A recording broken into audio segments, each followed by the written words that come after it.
Well, we're making progress with our temperatures. We had a lot of days in the 30s and 40s until we got back up in the 50s for the first time since last Friday. And we'll continue the warming trend today with plenty of sun, highs in the low to mid 60s. So more seasonal day ahead across the area, and it gets even warmer tomorrow. Now, we will have plenty of sun for today, but then we'll have a little bit more cloud cover for tonight into tomorrow.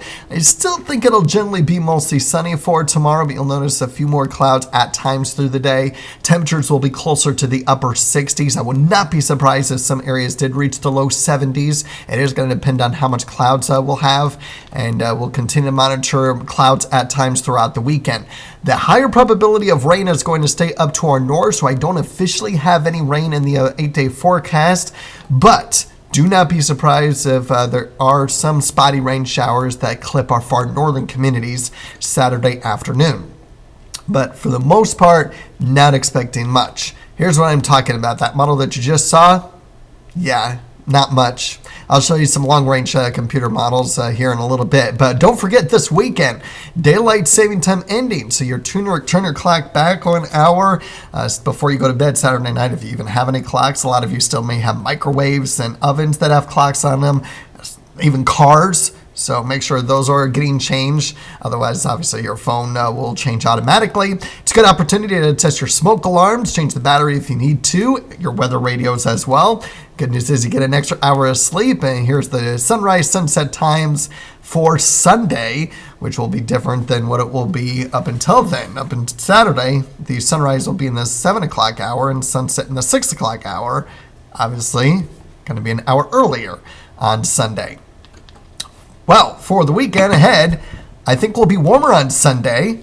We'll have a mix of sun and clouds, highs in the upper 60s and low 70s, and then we'll gradually start to cool back down as we go throughout the week.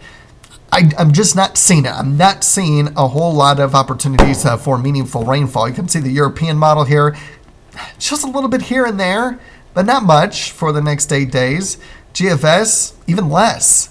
So I'm keeping it officially dry. A little bit hesitant on why the Climate Prediction Center continues to focus on probability of wetter than normal conditions, especially north of I-70. I don't see it, but we'll watch it. There is an opportunity late in the week next week that we might get some rain or the weekend, but even that is low probability or low confidence. But there is some possibility that we might have better probability of precipitation as we head into the coming weeks of November. It's just for these next 8 days, I'm just not seeing it. Obviously, that could change, especially late next week. But as of right now, I'm keeping it dry, and temperatures not really getting too cold like we just got out of, so good news there. It's not quite as bad. In fact, after this morning's upper 20s and low 30s and likely everyone below freezing, we don't really get below freezing for the next several nights. So we're going to stay mild, both with our lows and our highs. Maybe an opportunity to open up the windows. I will mention, though, that I am expecting winds each day, especially through the weekend, a gust between 20 and 30 miles per hour. So if that's going to be a problem with windows open in your home, you may want to keep them closed. So just an FYI. Otherwise, enjoy the nice weather. Perfect opportunity to get outside and do some walking around and enjoying the beautiful weather for this time of year. Nothing too hot, nothing too cold. We'll have some nicer days compared to other days, but all in all, really nice temperatures for the next 8 days.